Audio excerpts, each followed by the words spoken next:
My name is Robyn Gisbert, and I'm a physical therapist by training. I'm also an assistant professor for the University of Colorado School of Medicine, where I teach neuroscience, and I've been teaching neuroscience since 2006. I'm also an author of a clinical neuroscience book, so the brain is my jam, and understanding how the brain works and how the brain makes us human has been a course of study for me.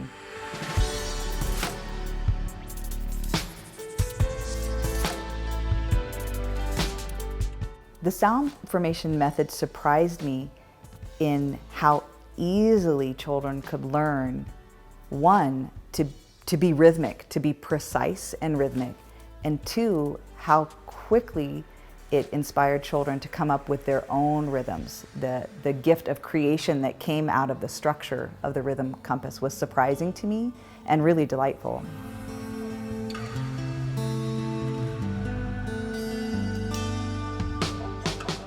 So another piece of the sound formation method that really spoke to me as a physical therapist and as a neuroscientist was the use of the rhythm compass. So to begin to think about rhythm in a circle. Most music, or really all music, standard music, is written in this linear fashion. So you're reading from left to right, just like we read text. In the sound formation method, the rhythm compass, visualizing this in a circle becomes a visual spatial representation of space and time. This is what the right brain is good at: interpreting space, interpreting time. This is rhythm, the space between two beats, the space between two notes. This was so helpful for me. Like a lot of musicians, I've struggled to understand rhythm.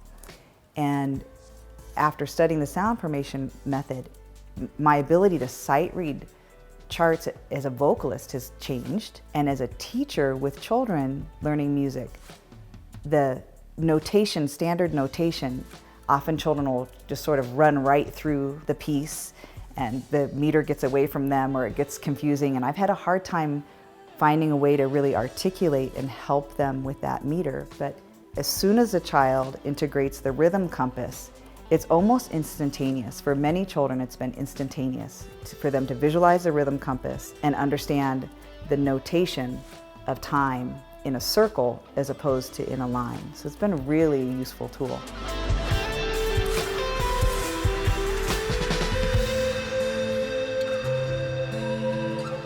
As a physical therapist and as an educator, I've really grown to understand how important the teacher is, how important the therapist is, how important a parent is to a child, the state of calmness, the state of embodiment.